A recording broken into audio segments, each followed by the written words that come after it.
Hello everybody, welcome to another UGC cast. Is this a patch cast? No. Okay, well in that case, I'm Denson.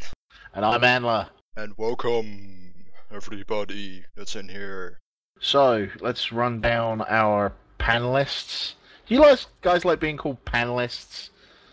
No. Yes, they not do. at all. Or as council members, since the C is council? Yeah, I prefer gods. Alright, let's talk to our peons. Alondra? You're going to skip someone else, I'm not a peon. Okay, cool. Alu, say hi. Work. That's not hi. Work. Okay, I think Wrong game. Anla's kind of... Anla? I'm talking about myself like I'm Bob Dole here. Alu's lost the ability for speech at the moment, I think. Blaine? Hello. We've seen Denson, so that brings us on to Mr. Variable Volume himself, Cash. Good evening, ladies and He's gentlemen. probably gonna wrestle us back on topic every single time, isn't he? Yeah. Tonight. Now, I have a challenge for our next councillor, because last time he was saying I'm going to say no more than 5 words, but yet he wants to plug his YouTube channel. I want you to do it in 5 words. Hello, Mary. YouTube.com/Mary SWTOR. Okay, is that 5? Technically. Well, you screwed it up now because you started asking if it was 5. Thankfully, there was a nice and big empty spot there. Yep. We we skipped got Blaine, or did I stop listening? No, Blaine said hello. Hello, again. How to You stop don't paying hear See? attention, as always. No, He's you're just just acting starting like the most trouble, normal Alu. person in the chat at the moment. Alu, it's people like you what cause unrest. I'm just saying. You are the 99%. And The you are Germans. trying to avoid me introducing the troll, I think. Let's just Hello, skip him. Valek. And I am not a peon, I am a space pope. You are the Space Pope, yes. Your stupid little helmet. Fucking Ricardo. Yeah. Don't be jelly. Loot And Zara is someone that we've brought in for today. Hello. Hello. Hello. I really kind of want Zara to be around more often. I think we can all agree on that because he's kind of cool. Can we? Can we? Shut up, Denton.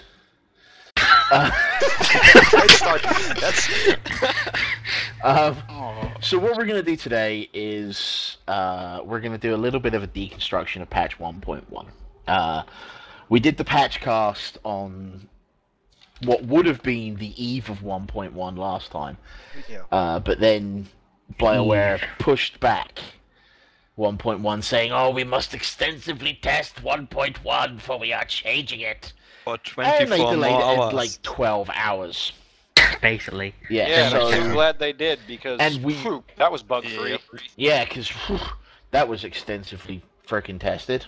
It was shit. Well, there was loading screenception, where you were getting loading screens for loading screens. What other things Or were loading slightly screens broken? in loading screens. Yeah, what other things were slightly broken? My game. Other than Random Ilum loading screens. PvP. What about my game? Me not playing again? Yep. That's true. Yeah, The Denson. game. Get patch Well, partly. yeah, Denson was broken pretty good.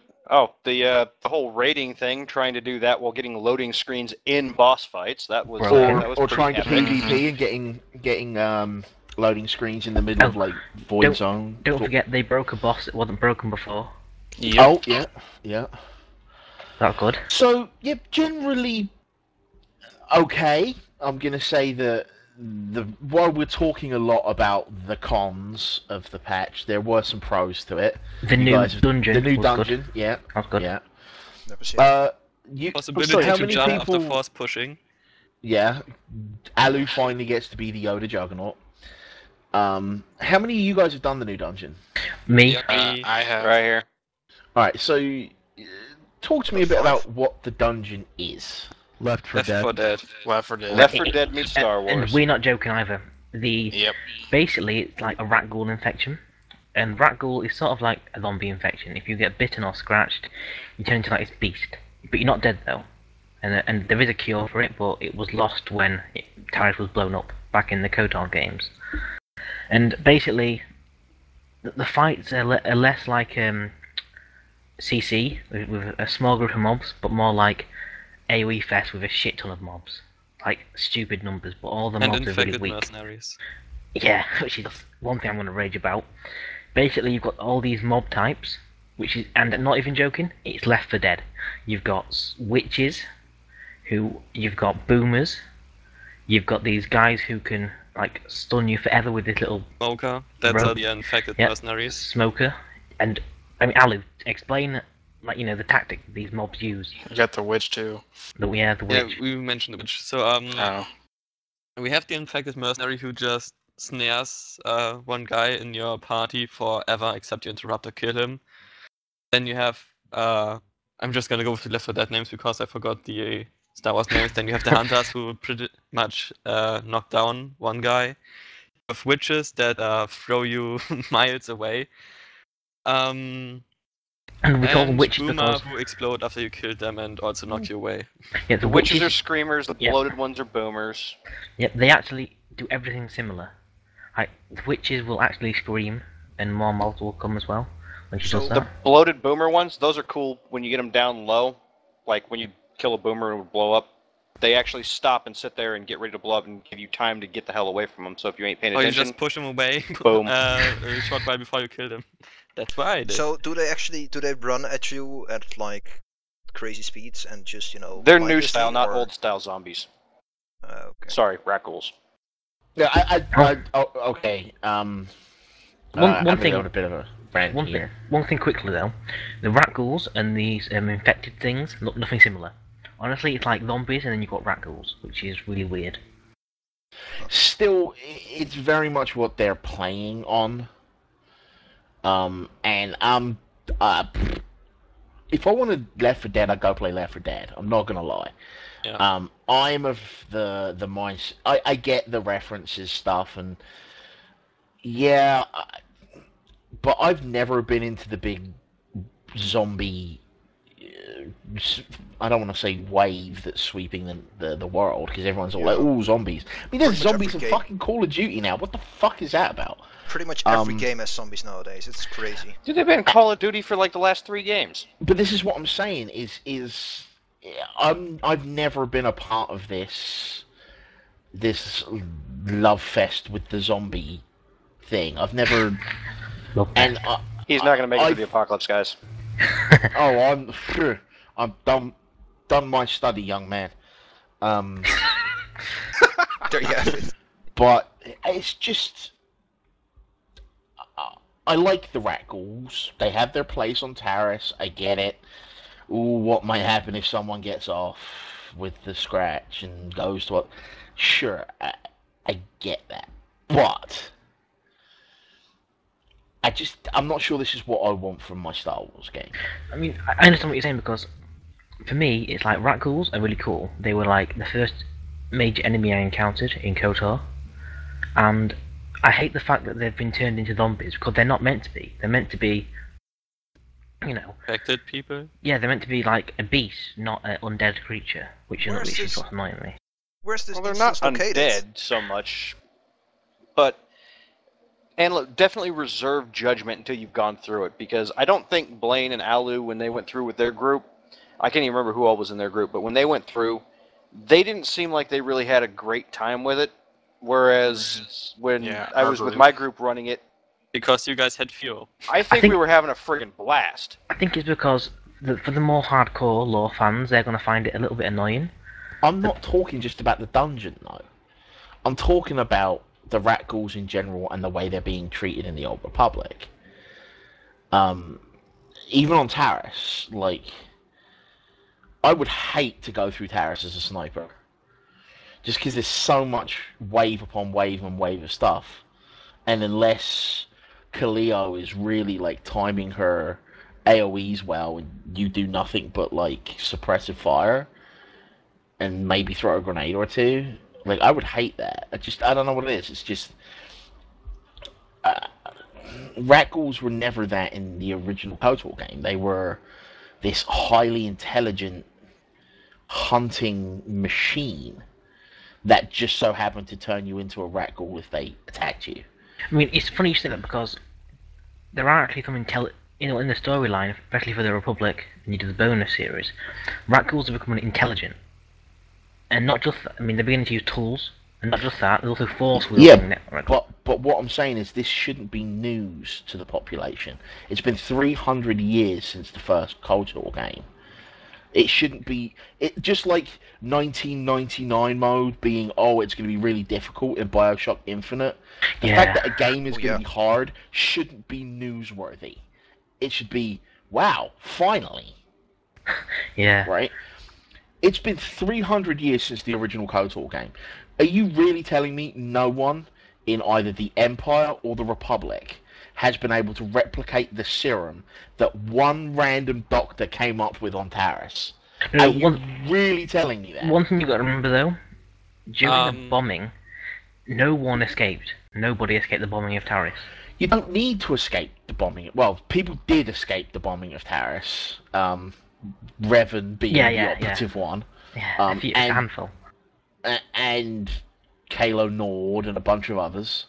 But that's not what I'm talking about. I'm talking about one doctor on Taris managed to work out a cure. Are you telling me that the greatest minds in the Imperium and the Republic couldn't come up with one either?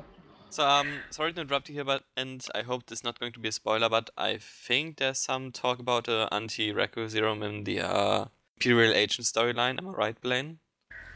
Yes, there is actually talk about it because, well, it involves Ratghoul when you go to Taris. Yeah. Well, everything involves rat ghouls when you're on Taris, I think. I'm not 100% sure, but from what I can tell, the cure for the rat ghouls was developed first by Republic troops on Taris, Republic scientists before the Empire came and took over, Darth Malik's Empire. And every single bit of research for that rat ghoul cure was lost during the bombing, and because that doctor didn't actually make it. Who cares? Sorry, mate, but it's one doctor who came up with a cure. The Empire and the Republic have had 300 years. Doesn't matter if no research survived. Replicate it. Come up with your own bloody research. I seriously doubt. I know they just wanted the excuse of bringing the rat ghouls back on Taris and recognition and all that, but it boggles my mind that they don't have this. Wasn't there still a quest where you actually had to destroy some of that remedy? I can remember something like that, but then again, maybe it's my memory acting up. Maybe because you haven't been in the game for years. You've got to consider how difficult is it to make a cure, and secondly, how difficult. I mean, we don't know how long it took to make the original cure, and also, does the rat ghoul cure need the actual rat ghouls in the first place to be made? Well, if we're wanting to talk like whole sci-fi, make a cure and massive outbreak scale type stuff, when you see the dungeon, it'll make more sense to you there, Enla. But just seeing the different effects of the ghouls on there, you really couldn't just sit down and go, oh, okay, I have a rat ghoul cure. This thing looks like it's randomly mutating so rapidly there would be almost no chance of a cure. Yeah, and the rat I think ghoul's after disease is changing. It's not staying the same, so the cure will eventually change.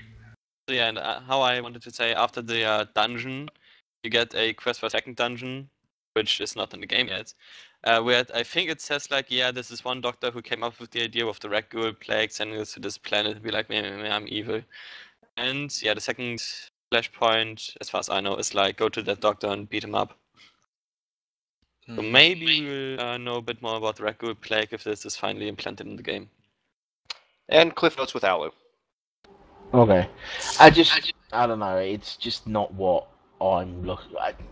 Maybe it's just me being picky, but I just don't want that I don't want zombies in my Star Wars game. I want Jedis and Sith chopping each other up in my Star Wars game. Well, don't think of them like zombies. Just because we're comparing it to Left 4 Dead, don't think brains.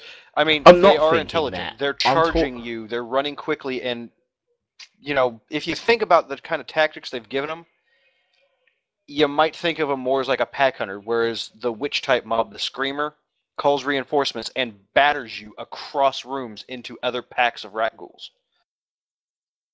Yeah, I mean, cause they are supposed to be more like beasts, which is why It just every hint that they've given either in the game or even to an extent in trailers and whatever. It's been this zombie. I mean, look at the trailer for Rise of the Rat-Ghouls, if you don't believe me.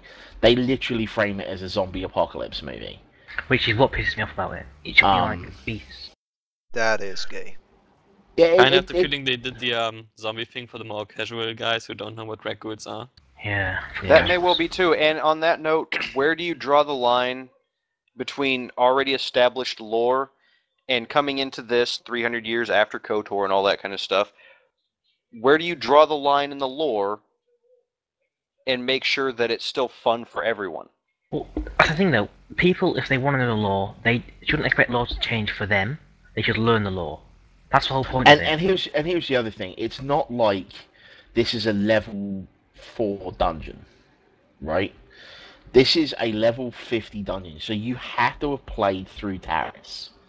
You could easily have, BioWare could easily have taken the time to explain about the Rat-Ghouls on Taris, so that this wouldn't be a lore change. But although one thing though, you referenced Taris.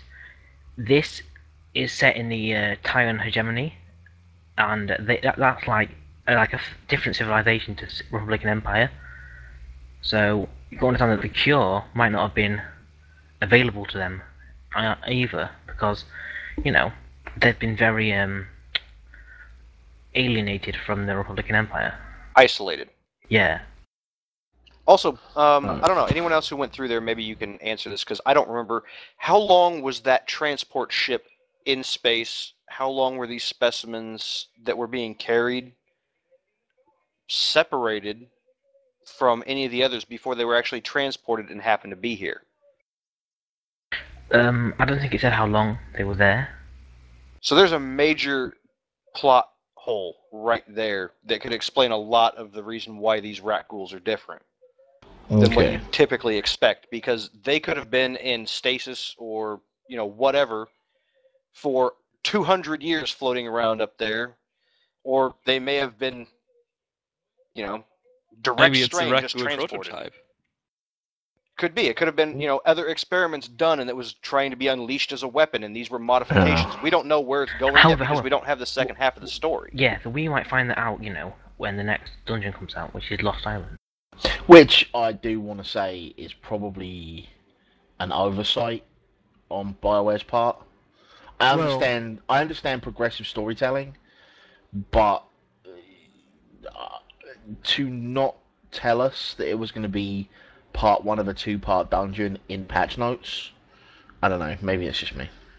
Especially the way they do it, because you finish it and the end character that you interact with says, okay, we need to get to the planet fast to find this doctor before he leaves the planet. So you're thinking, alright, awesome, we just finished this flashpoint, we're going to go find the doctor, and then you talk to the droid, and the droid is like, you port back to the ship, and the droid says, oh, wait until the next game update before you can do the next one. Which is like, why just have they got the instant portal there if it's not even accessible? I would just like to point out also that when we came out and the droid said that, Cash was absolutely thrilled. Yeah, it was infuriating. It really was. Any happier? Yeah. He's probably thrilled because he had you and Theo in the same group. Fucking hell. Okay. No, he was so actually like flat out mad that he basically got trolled by the game, thinking that we were going into the second half and we were going to see what happened there, and it was like, oh, nope, sorry, maybe next patch. Alright, so we've kind of talked about Kaon Under Siege. Is it Kaon? Kaon. Kaon Under Siege. That one planet. Which kind of leads me to the next thing. Oh, wait, we all forgot the most important part, the awesome floating flashlight droids. Oh, yes, yeah. those were Those were badass. We need them more. We need to be able to buy them from vendors. Those need to be purchasable, like, now. Right now. Right, Didn't sounds pretty cool. didn't you know that's what your legacy levels are? Each legacy level you gain, you can summon another flashlight droid. I would be okay with that. Totally worth it. Okay, so let's now go back to something we referenced in the patch cast, which was the broken as hell heroics. Have they fixed it? The foundry has been fixed, but the second to last boss has got a little bug where basically he will be untargetable. Well, this is intended, but he should be untargetable. Where going to the middle of the room, and this little pillar will close on him, and you have to like destroy these 4 buttons on the pillar. And if you don't do that quick enough, he will get a buff and pretty much one-shot all of you. But Now- if you do it too quick, Yeah, but we found that if you do it too quick, he will the pillar will stay on him, and he'll get the full charge when he shouldn't be getting it. He shouldn't get anything. So basically, we did it too fast, which is just stupid. Because how can you do something too fast? So First you get MMO in history to penalised punish for you for doing being something good. too efficiently. Basically, and also there'll be times where he will go into the pillar will come down, but he'll be stood outside the pillar. You can't target yes. him, I and remember that he one. will still get the buff no matter what you do. Well, that was So, that was okay. prior to the patch even. I mean, I remember doing that and getting pretty much just one-shot and we didn't know what was going on. I think it was Yeah. still Yeah, with Alus. Denson's right. That happened before the patch. Okay, so let's go back to a little bit more about the loot, because that was a big problem you guys were having, because you were having a raid in PvP gear, because you couldn't get the loot. Well, chests have been fixed. I've had no chest problems since the patch. It's been really, really well done. From what I can tell, anyway. Anyone we've else had no freaked loot out by left in the Blaine chests talking or about anything his like chest that either. problems? No, he was ranting about the implants for quite a while before he got them. Okay. Although one thing, I have been reading that the last boss in Eternity Vault, the loot doesn't drop, and that's not a chest. That's off his body. So Okay. yeah, and that's in hard mode. So we will find out. Yeah. So basically, Yeah, he's once wearing they nothing. fix hard mode. So Yeah. you've had these problems with the heroics fixed. The one big one that since we've got the spoiler warning at the beginning, we can talk about now is you guys were having big problems with Darth Malgus, right? Beforehand. but they're annoying. I've Not never canon. experienced the problem. Well, no, the issue was that if you had a group with no knockback, you couldn't do it, and they're giving us Yeah. pulse bombs. Like you literally For couldn't one, kill him? it doesn't explain Yeah. the mechanic for the boss fight at all. Mm-hmm. It doesn't tell you, it doesn't even give you a hint as to what you're supposed to do. You can't interrupt it or anything like that. You have to drag him next to a ledge and knock his ass in. Not with one knockback, but 2 during the course of one of his lightnings. Horrible Now, fight. Horrible fight. Nothing tells you Yeah. about this. The fight's mechanics up to that point are kind of cool and fun and different. But then it gets to that point and it's like, what the f do we do? Now, is it bad fight or is it bad mechanic? The last mechanic is bad Yeah. because it is poorly explained, and if you don't have the right group composition, it could have been uncompletable, thus their grenade solution. But I mean, the first, the mechanics up to that though are quite cool. Like you got to basically go one-on-one with him, and it's really quite heroic, which is what they're aiming for. But besides that, when he just starts chaining lightning and you've got to knock him off, hate it. But I was thinking Yeah. right now, which class doesn't have a knockback? Operative I does. We do, think Marauders. Yeah, Operatives do two not. class. Oh, yeah, I think Marauder and Operatives. Everything else has a Do knockback, am I right? assassins? Assassins have a pull too. Do they have a knockback? They have Yeah, the they have a punch knockback. thing on the ground. Every thing is, wizard though, has a You've got to knockback. remember too that some knockbacks are longer range than others. But don't forget, Yeah. you need 2 knockbacks. So say that you've got an operative healer and 2 Sith Marauder damage dealers, Yeah. and then you've got 1 Juggernaut who can force push. That won't work. You've got to have 2. So that was why the fight was pretty much broken. Okay, so not to let's get away a bit more into what we like to do, which is discussion and a bit more theory crafting. And it's kind of why I've asked Zara to come join us this week, because I really wanted input from him and Alandra on the healer side of things. And because we're talking about False Emperor, that's a great segue into Ilum. Ilum World PvP. They quote-unquote fixed Ilum World PvP in 1.1. Fixed is not the correct word now- for that. It really Now- depends on your view. Really. Hang on. What exactly was the big change? The big change was that Ilum PvP was not fixed. It was completely overhauled and changed to the point it wasn't No. focused What was the at actual all. change? The What? actual I'm getting change to that. was It was changed so that it's not focused at all around the set piece battles that are going around in Ilum with the big walkers taking out the turrets and all that, and it has now become a simple kill fest.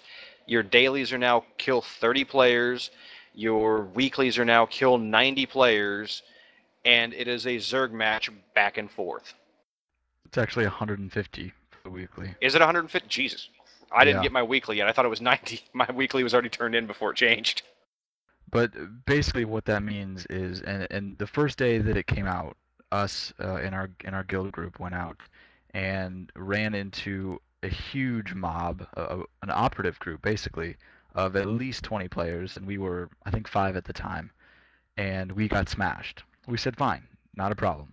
So we took probably the next hour and a half getting a group together and going after them. And it was a lot of fun, but the fact that it takes an hour and a half to effectively do a daily is what the problem is now. Also, they didn't fix anything with Ilum. Now all it is, well, not to mention they added that stupid turret exploit in there, which allowed people to literally go to Battlemaster rank or higher in a single day before that was repaired. That absolutely just screwed PvP progression on most servers. And in the end, all it is Valor. You're still not getting tokens, you're still not getting stuff for gear, and you still have to do what is now an obscenely long grind just to get the bags so that you can pick up your Battlemaster set. So let's examine this a bit in our theory crafting. Okay, there seem to be two main problems on Ilum right now. The first is that the current daily for PvP, and the dailies in general on Ilum, from what I hear, are not worth the time to do. Well, no. You don't saying they're not worth the time to do. If you need gear, you do them because you need the gear. They are. If you but the only thing you get from Ilum commendations are not Ilum commendation. I mean daily commendations. Armor rings. No, I'm talking the bags. Wait. If you need the bags, do them because you have to get the bags. I know what Alu's talking about, and I'm talking about the daily commendations, not about the other stuff, the right. PvP. Keep in mind though, fresh 50s can really use that stuff. Mm-hmm. Yeah, they can use the hills, barrels, and armor rings, but everything else, it's only implants and earpieces, I think, and those things cost 120 daily those commendations. Are ridiculously overpriced. Yeah, I refuse to go there and grind dailies to get a friggin' earpiece. So, as I was saying, the two issues are, one, that there are problems with the dailies insofar as they are not worth doing for long. Like, you guys are geared, you guys are raiding, and I never see you on your Imperial tins. We don't need to get any gear from them. We don't need them. Unless we're in a raid, we can't really gear up, so there's no point in going and grinding dailies for downgrades.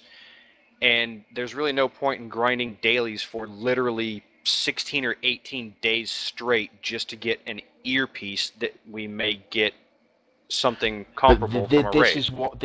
That is exactly what I'm saying. All right. And the second point is that the PvP daily just takes far too long to do. And no, it does. No, I'm sorry, Blaine, but an hour and a half. Like, if I'm going to use the example of me, right? I dinged 50 yesterday. I just finished out my class quest this morning, and I am literally ready to go to Ilum right now when I log back into the game after recording. The question then becomes, I, as a brand new 50, how long is it going to take me to kill 30 players on Ilum at 10 o'clock at night? I'm not going to get to. True. See, unfortunately, now it completely revolves around them. I might be able to run around and pick up those armaments that they've got lying around. But the point is there's no They went from there's no moderation to it, right? If one person in PvP gear turns up, I'm dead. Because I'm brand new to 50, I am dead. I can't go into PvP battlegrounds because I don't have PvP gear. Dead. Dead. Yep. I go to Ilum, one person or an operation of people shows up, I'm dead. Unless I spend an hour and a half, like you guys did the other day, marshalling a bunch of people who I have no communication with other than typing to try and get these people back out of our faces. So what I want to know is how do we fix that?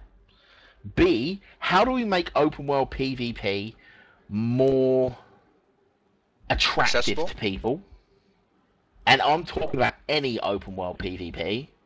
I'm talking about the one on Tatooine. I'm talking about if I see a Jedi on Nar Shaddaa who's flagged. Like, I want to know how do we make that sort of stuff more attractive.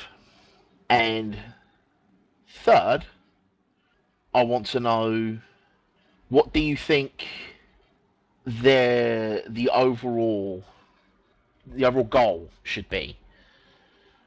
Okay, well, let's do you break think it up a that little one bit there side or and other do one should question, finally Anla. capture Ilum? So let's go piece by piece. So first, let's talk about that daily. Let's talk about the situation that I presented. The daily can be fixed in a rather easy way. Take away the fact that you need kills, yeah? But instead, the little objective points that you need to capture, don't make it so that you need to, what do you call it? There's flipping. But then again, the idea, I was gonna say command points, where you have to control it for a certain amount of time. We had that, I think, in the last podcast, and were Yeah, control points wouldn't work. that it wasn't. So Yeah. Kill the Hill. You just get the same thing with they'd flip it and sit on it, and then let you flip it and sit on it, and it has to involve some sort of interaction with players on the other side to keep it from being a flip fest. However, how it's set up right now, I completely agree with what Anna's bringing up. Fresh 50s out there are fodder. I was stomping all over him. Cash was stomping all over him. Zara could just out-heal him like they weren't even hitting us. Because right now, it's just bad. Right now, you're in, even with the 50 PvP bracket, because there is no lower tier expertise gear, which I know is something you're going to bring up later, Valak. There is no lower level expertise gear. Level 50s are completely fodder. It's a rich get richer situation. And I know Miri has something to say right now. Go, We're Miri. all waiting for you. Okay, I PvP'd in WoW, and it was basically the same way. If a new season came out and you didn't PvP in the first week, you were behind gear already, and you wouldn't get it up. And that was at least 15 words, so I'll wait another half an hour before I talk again. No, keep going. Thank you for your contribution, Miri. And also, one side thing is, I know, like, the first day, like we were talking about when you had the big group, I was getting credit for barely any of the kills. Yeah, somehow or another Cash, we've gotten you know. back into the situation where the healer's getting shafted, and Yeah, how have they not fixed this in MMOs yet? because, like, Cash and Valak, I know at least were in that group too. They were done, and I had like 5 or 6 kills out of the 30, and we had been there the whole time, doing everything. I just wasn't doing enough damage or healing or whatever, and just wasn't getting credit. That's ridiculous. Yeah, I don't know what the deal was there, but it seemed like unless he was healing me while I blew someone up, he didn't get credit for it. He had to have been, like, healing while that person died. Shouldn't I it don't know just how have- they've done the system, but it's not done well. Shouldn't they just do it like everybody in the ops group actually gets credit for it? Wouldn't that be fair? Sometimes it seems like they would. Huh.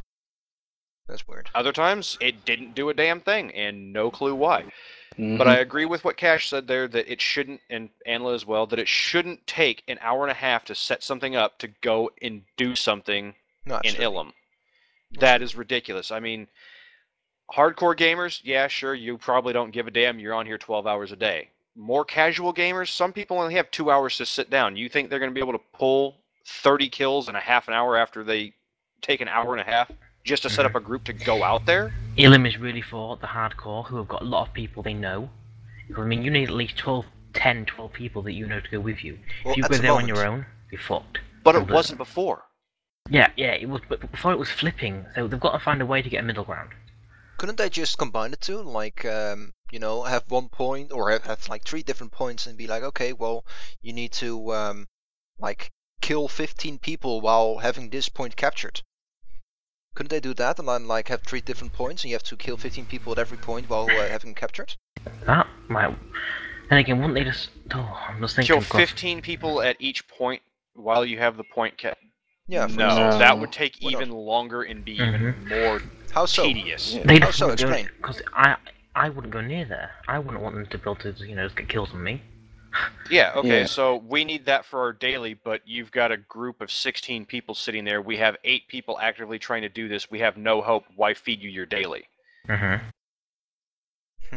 If you needed What? to cap and kill, if you needed 15 people to kill and cap 5 points, that is much better, because then you might be able to do, it in a smaller group, and you can still get points from capping. But it shouldn't be just one or just the other.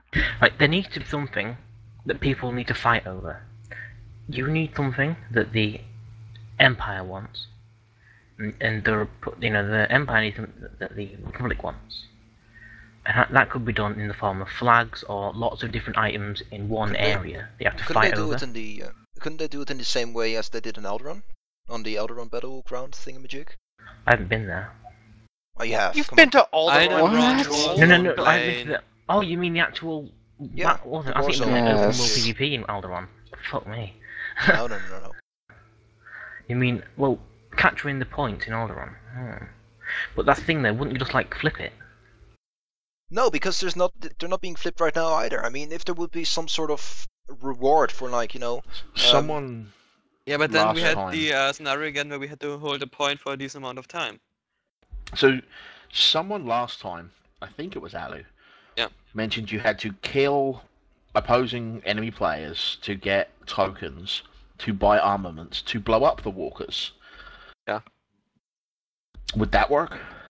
Yeah, but I then you have still no have the same idea. problem. You still have the same problem that people that they could just get an ops group together, and with 50,000 people, you still wouldn't be able to get anywhere. But that problem always remains. Yeah, but The you problem- can't defeat that. If someone has more people than you, that's just it. You can't get around server imbalance. That's Yeah, just a or- fact. Or they have Actually, you to. can get around server imbalance because they have limited the number of people that are allowed from each yeah. side into Ilum. So, Mhm. and they didn't do it to Hmm. limit server imbalance. They just inadvertently kind of did that.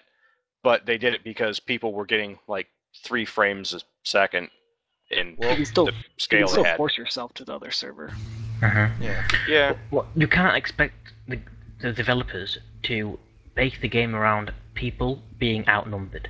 That's just a fact of MMOs. Well, wouldn't it just be possible for that one single world to not be able to actually make an ops group there? That it's only possible to actually have groups, No, for no. people. But That wouldn't solve anything. That wouldn't solve anything, though. There's still the people there. Problem is that what you're saying is you want them to make it so that they're even fights, but that just can't happen. It's just something we're going to have to put up with. If there's Removing more op people groups in there, would just make it harder to healers to keep everyone alive. yeah, because That's general all it chat, would do. they've got general chat will say meet up And here. also, since it seemed like the kill credit was based on who was in your group that got kills, if it was at all, I mean, more groups to fight against. I mean, you will never beat being outnumbered. That's just a fact of life. You just have to go find more people on your server to help you. Honestly, I think the easiest way to do it would be to bring back the old system that was out there that you could flip and all that kind of shit. Fine, do it. But give us a reward. You want a daily of 30 kills? Okay, well, give us a token a kill, and at 30 tokens, allow us to buy a standard champion bag. At 50 tokens, allow us to buy a battle master bag. Now we have a major incentive to go out there and kill people. 'Cause it's not worth, just getting 30 kills, getting the bag, and getting some shitty, the free crappy commendations that get you the shittest gear possible. 'Cause there's no point having that stuff. Well, I'm not talking about for a daily. I'm talking about this is an on-running thing all day. PvP, Ilum. You get Yes. 30 kills, you get a token, buy a champ bag. You get 30 kills, you get 30 tokens, you buy a champ bag. And you can run it all day along with doing the silly dailies for flipping the walkers and all that kind of stuff. Controlling those Wait. still gives the Valor buff. So now you've got 2 reasons to kill players. Valor and tokens, so you can gear up through it. Plus, taking over the objectives, more Valor bonus, so you can climb the ranks faster, so you can get to Battle Master, so you can gear up for that. So now you've got 3 different things going on in your favor for fighting in Ilum, whether it be small or large scale. So you want it to have to be like that all the tokens you could get unlimited tokens a day? Well, Yeah, why not? kill people. Yeah, why not? I mean, That's the whole point of it. That is you're the whole PvP point. effort You it- can also get a limited token per day if you grind Warzone the whole time, or the day. Yeah, that's true, I guess. What were you I going to say, just have a Cash? feeling. Well, because of the effort it takes to get kills in that sort of environment, if you're willing to spend all day out there, you deserve to get the tokens for spending all day out there. Mm-hmm. Now I let's just talk have a about feeling that it Anla. might be easier. That it might be too easy. You know. Let's talk about Anla. He's a fresh 50. Do you think he has a friggin' chance in hell of killing someone as geared as Cash, or even someone as geared as me, and I ain't No, geared as no, well as absolutely. Cash? Same goes for Now, me. if he I wants mean, to I go would out be there able to and kill you. run with his raid guild group, we could get him on par in PvP geared in a day or 2. Mm-hmm. At least champion geared, so he has a chance to go out and do shit. I mean, the idea You of could pug and do that, so you can catch up and actually be able to PvP on a somewhat level field. because if it's not dailies and it's all the time, people will always be going there. Because say that you're in a guild and you get on like maybe a bit late and you say anyone want to do daily in Ilum, no one will say yes because they've all done it already possibly. But if it's all the time, there's always a reason to go there. You know, it's not just like, oh, got my 30 kills and not going back there all day. So no one gets any help.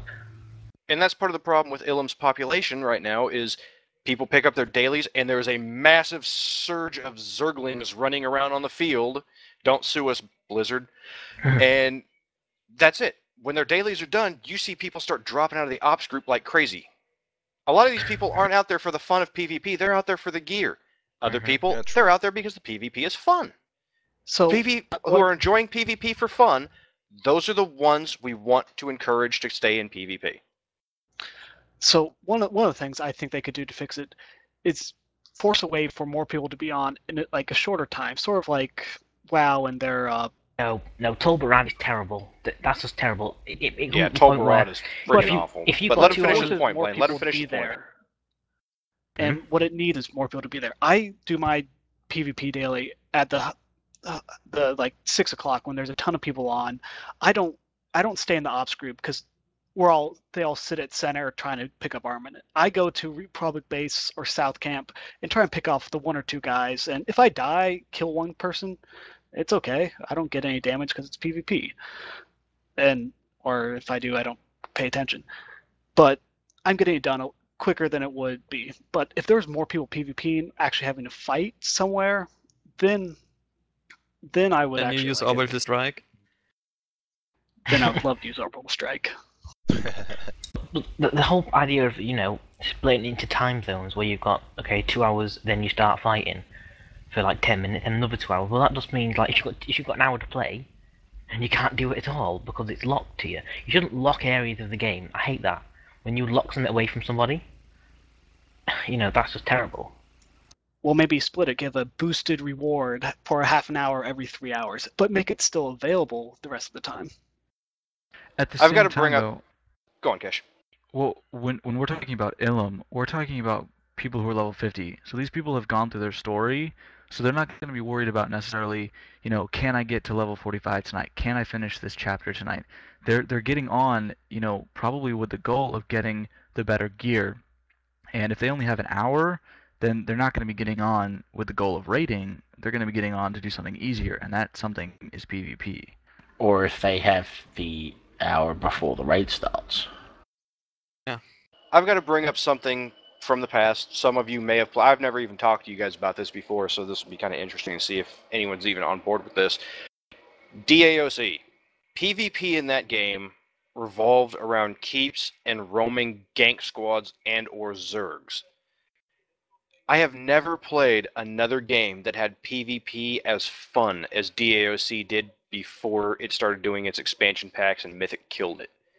the keeps that you would take would supply your crafters with the top-end crafting materials, and that was the only place you could get them.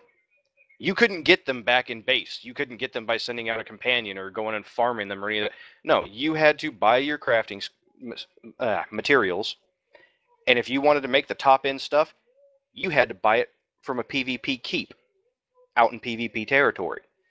So there was a massive incentive right there to make sure that your side controlled at least one of these. And then, of course, your side gets bonuses for controlling more. And then there's relics and that kind of thing on top of it. But the walker area, something similar could be done there where it gives a side-wide bonus. Make the friggin' bases themselves capturable. Do something to incentivize people to get out there and fight over an objective, a static point that means something more than it's an easy spot to run into other people. The only problem I foresee with something like that is you are forcing people into PvP. You're not forcing them. You don't get a penalty for not having it. You just don't have the advantage of having it. Yeah, you are. You cannot get the high-end gear. Well, you can't get the high-end PvP gear without PvPing. Exactly. You can't. You didn't say high-end PvP gear. You said high-end crafted gear. No, I'm not. No, I was making that point as that was the reason why it was mandatory to actually get your ass out there.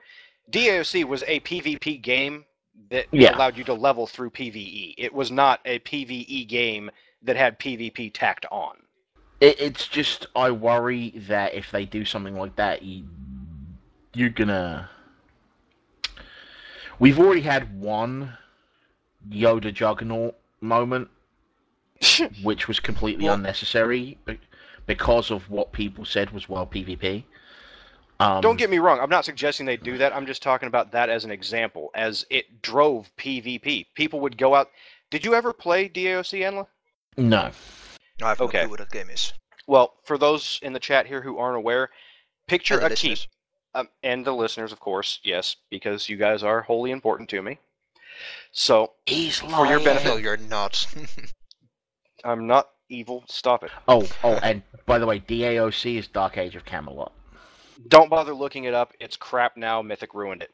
But back in its heyday, the keeps out there had multiple access points. They were straight up old school style English castles or keeps. They had a courtyard. They had a main gate in the front. They had the bits up at the top there with like arrow slits and all that kind of stuff. I have no idea what the proper terminology is. They're what we like to call houses, castles. We all live in castles and use magic. Friggin' Brits. So jelly. So I mean, they really did a lot of work with them to keep them, very castle-y. Now, you had rogue types in the game that could scale the walls in stealth and sneak in. Oh my god! You had siege equipment. You had siege equipment that could be used to batter down the door to get in. Just a second. I'm being told I am broadcasting music to the world. Sounds like Irish. It sounded like something that was actually played in the on like a TV 30s or something. I'm going to save you guys a lot of pain and just warn you right now that was a Heineken commercial. Oh, okay. Dark glory. So the doors, you had siege crafters that would go out on the field and on the field build battering rams, trebuchets, ballista, all this kind of stuff. You would defend the keep so that your side could control it. If your side controlled it, you could use guild funds to increase guard patrols, to increase the strength of the door through crafters enhancing the door. Keep had a lord that was basically an epic mob that took a small raid, and eventually after expansions, 3 people, to kill. So it was a very strategic thing, as when the guards ran into shit out in the world when they were patrolling, it would notify your guild if the guards got attacked and tell you where people are out here. Personally, I think this would be perfect on a different level, and it could very well be implemented into the game, but that would be like ship PvP combat where the other enemies have to actually board the ship. Oh, there's no way in hell to implement it in Star Wars. It is never going to happen. It would be great if something like that did happen. I've been looking for another game like it, but I'm just saying, they really went to a length to make PvP around static objectives means something. Yeah, but in you're this also case, talking about a game that was PvP focused, and Yeah, it comes heavily. back to the age-old question of what is your game? Is your game raiding that happens to have PvP, or is it PvP that happens to have PvE? And I think we all know that. Well, we hope. I know I hope that it's PvE, or Star Wars is PvE, that happens to have PvP. Now, admittedly, some of the changes they've made in the patch notes for this and 1.1.1 that's currently on the PTR don't immediately make me the happiest of campers. Because they Blaine, are how do they make you sort of- feel? I haven't actually the latest patch notes that are on the PTR now. I haven't read them yet. They Oh, are. you should read those because they have op changes and stuff in them.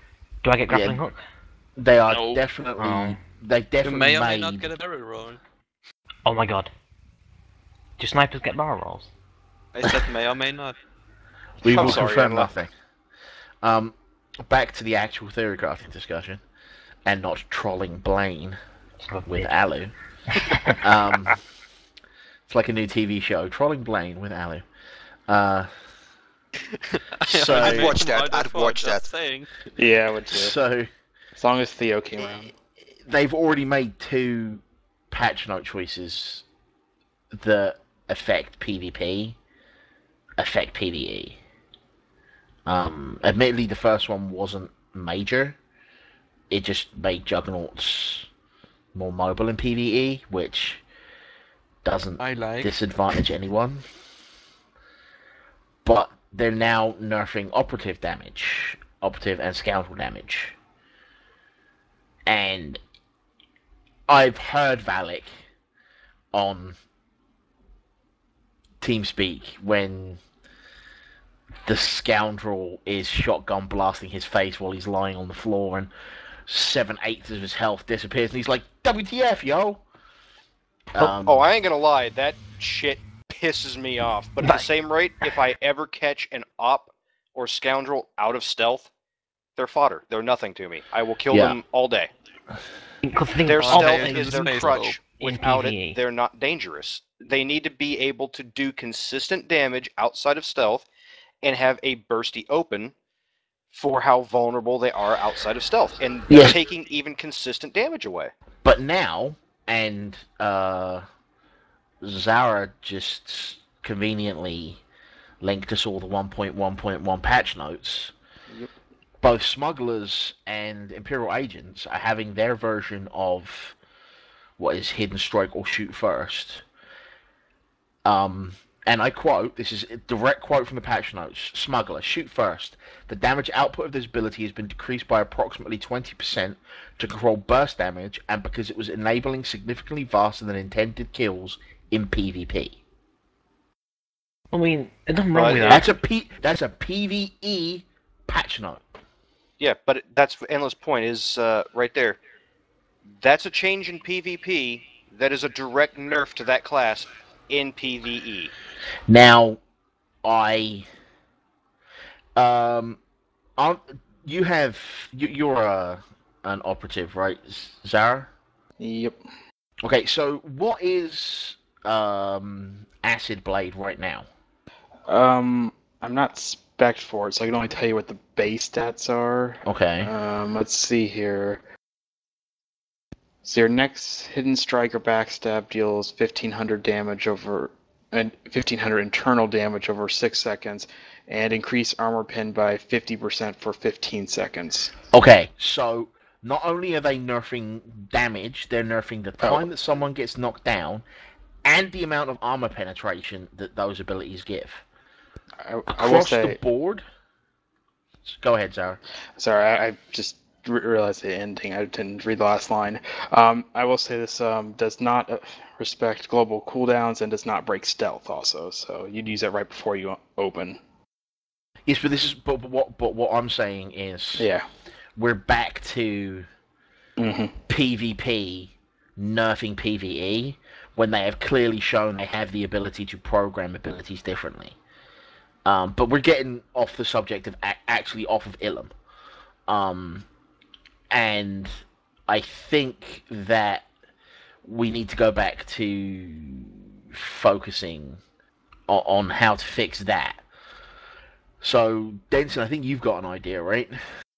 Well, yes, I did think of something. Maybe it has something to do with me looking at a Heroes 5 box, which is a terrible game, but still. How about having like 3 different kind of stations that are like drills that actually mine materials out of Ilum that can't be found anywhere else? You slowly get these materials, and you need these materials to create good PvP gear, but not the best PvP gear, because you can get the best PvP gear from, I don't know, some sort of vendor for doing Okay, this Denson, many pause. shit. Yeah, I need to ask about your idea here. Who gets these materials? the people that actually capture these points, of course. You have to capture these points, and these So is drills- this guild-wide? Is this faction-wide? Is this op-wide? No, this is only I would think. Well, yeah, if they are actually going to implement this, I would think this is actually like faction wide on the side that actually captured it on that planet. If you're not on the planet, you don't get the materials. If you are on the planet and you're actively what do you call it? Yeah, Participating? protecting it. Let's put it like that.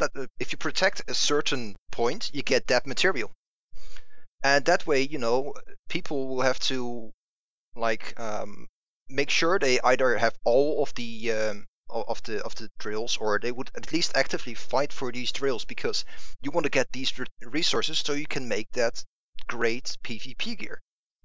And people would actually actively fight at these points and for these points, which means that people are, well, actively PvPing, I guess, on Ilum. You're making a small oversight here. Which is? Server imbalances.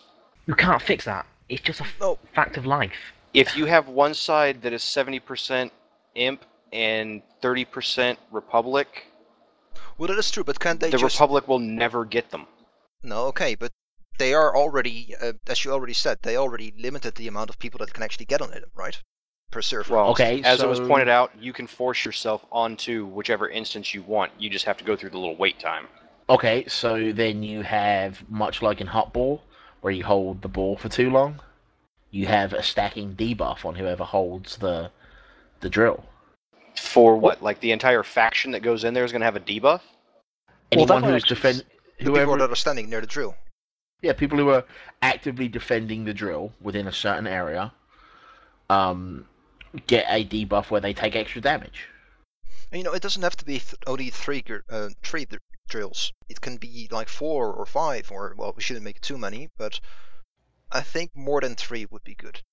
Well, Well, I have to throw this out there just because of past experiences. Star Wars Galaxies, you had mining equipment that you could put down, and Really? PvP could actually take place over the very valuable spots to put down said mining equipment. Yeah, but And it's it was not like horrible. that. It's not like that, because these drills are already there. They're like, let's say, I've never been to Ilum before. I don't know what it looks like and whatsoever.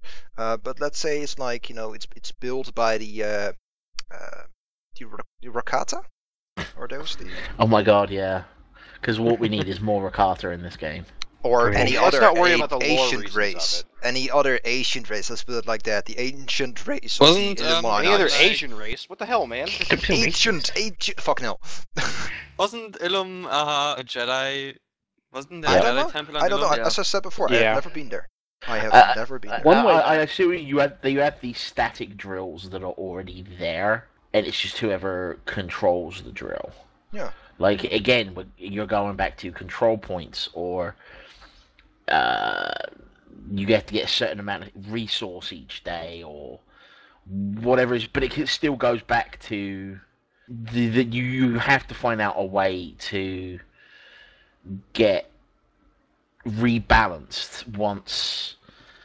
I don't want to say like it hits the reset button every 2 hours and you just go again.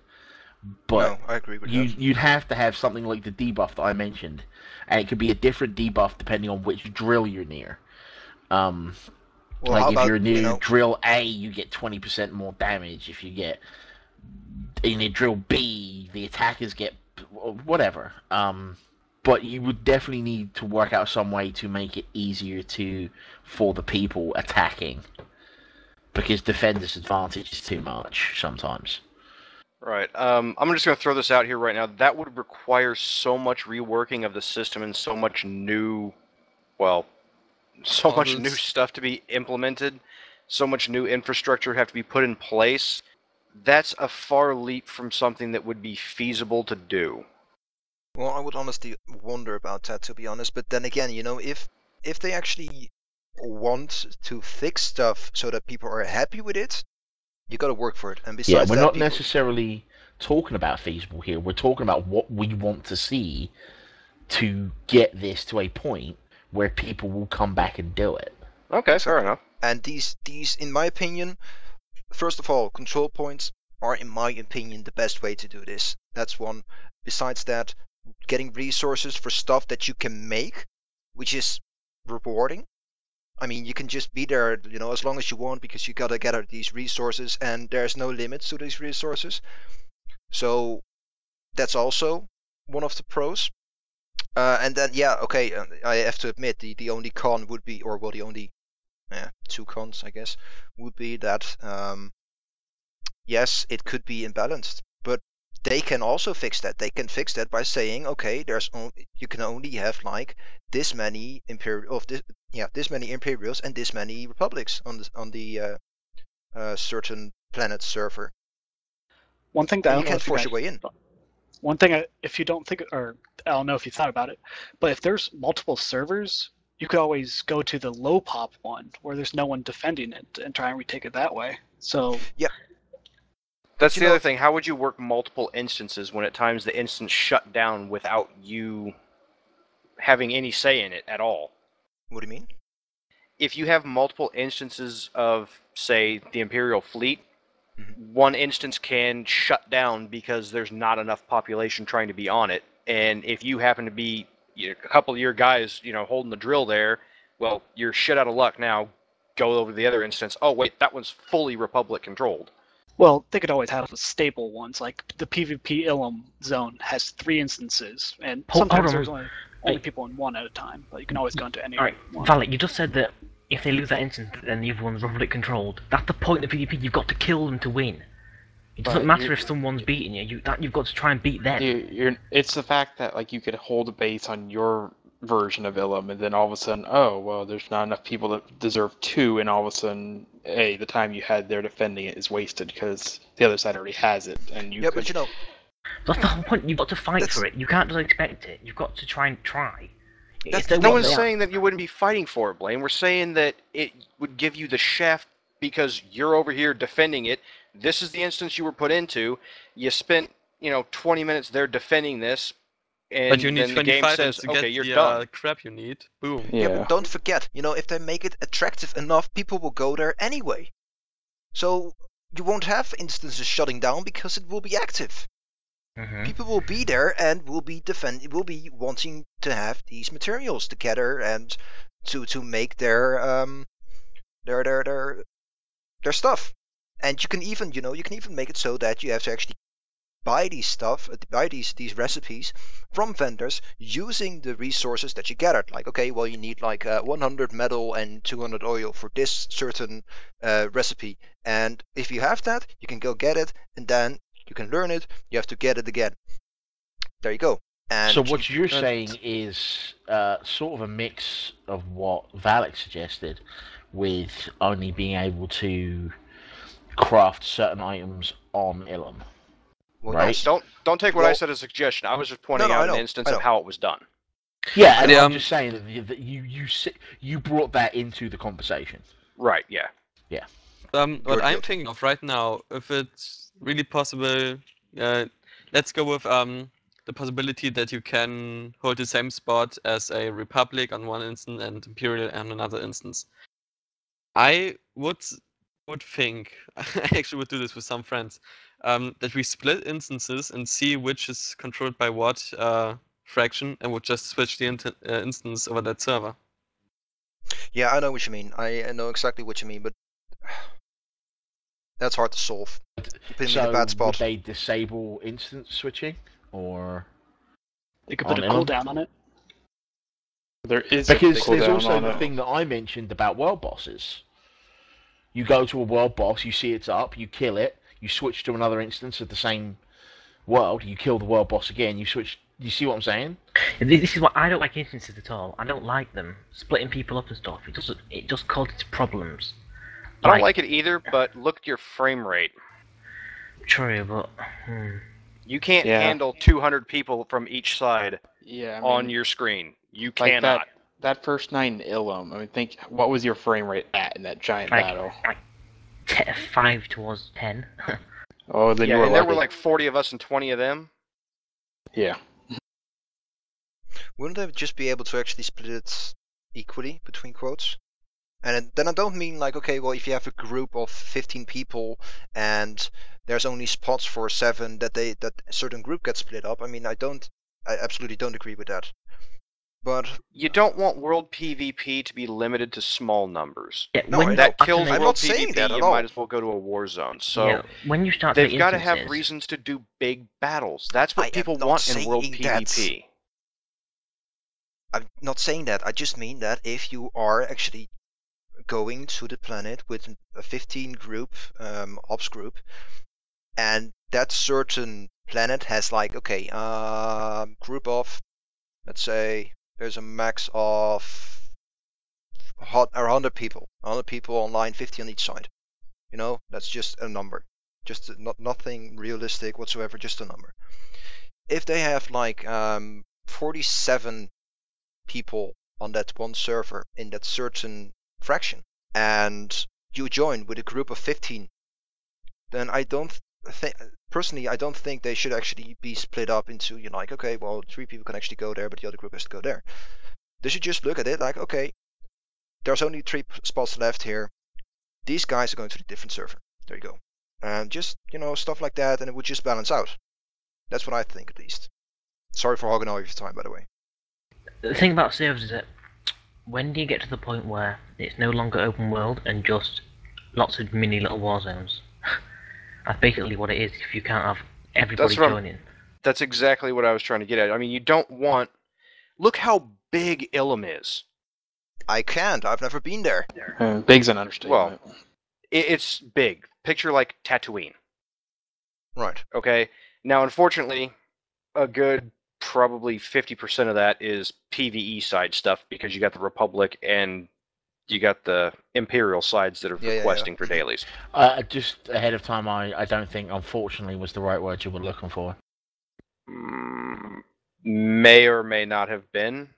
Because if you're Probably going not. to say, unfortunately, people get to do PvE, you might be angry. No, with not a few like people. that. Unfortunately, it's separated into that, where this side is the Imperial's PvE side. You can't go over there and do anything. Even though it's a non-flagged zone on a PvE server, you still can't go over to where they quest.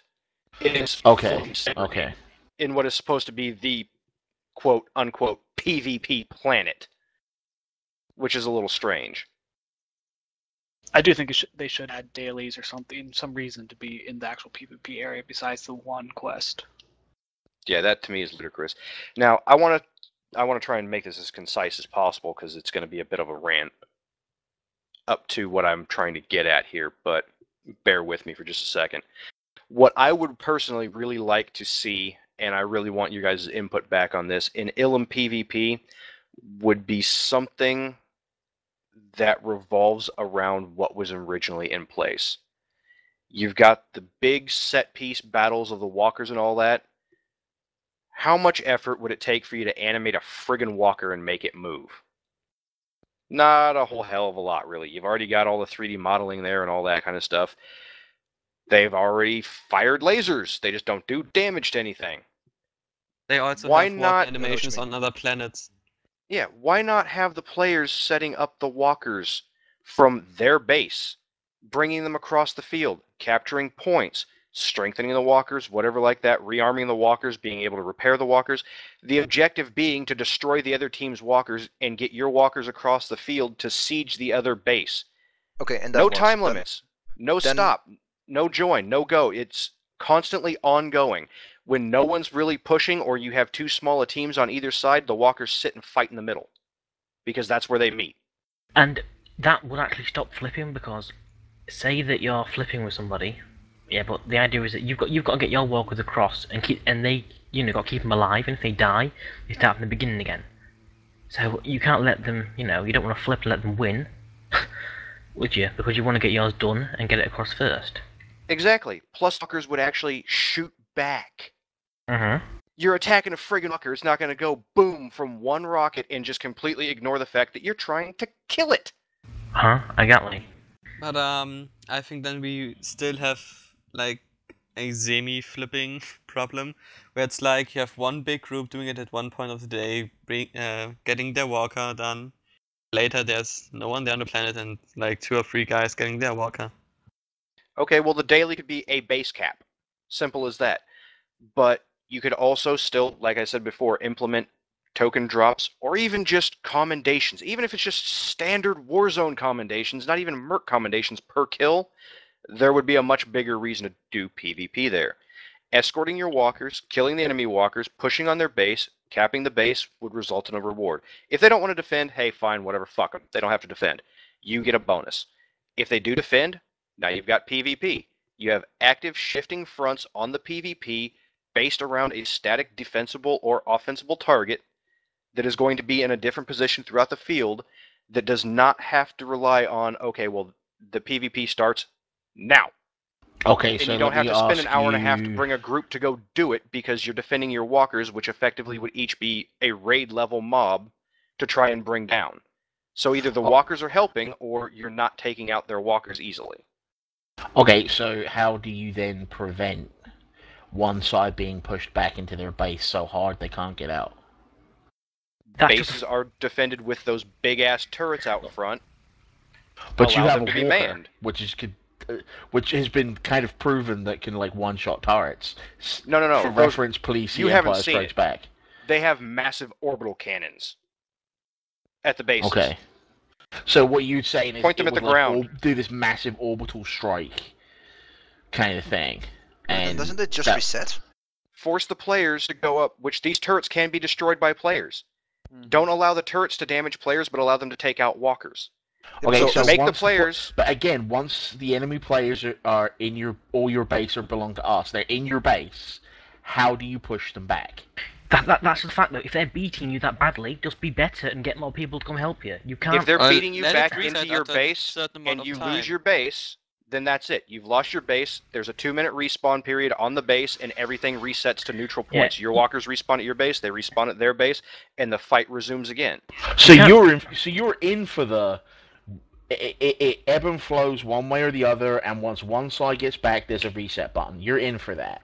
Yeah, Basically, yeah. I don't want a prolonged hold out there, because that's who has more numbers wins. I don't care what penalties you apply, unless you do something ridiculous like they did in WoW with that. I can't even remember the name of that stupid ass zone, because I hated it so much going out there and seeing paladins with 120,000 health.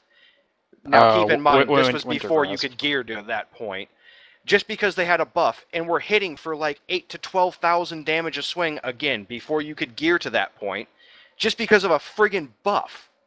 It made them raid mobs. And the question is, what if you're losing, yeah, and you get beat bad enough that you lose your base? Why should the game then say, "Oh, you're losing, we'll help you out"? If you're losing, it's your own fault. So let's go back It's to no the one else's example fault. of me.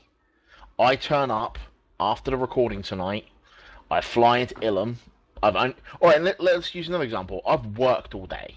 There was no one on this morning, so the base was pushed back all the way.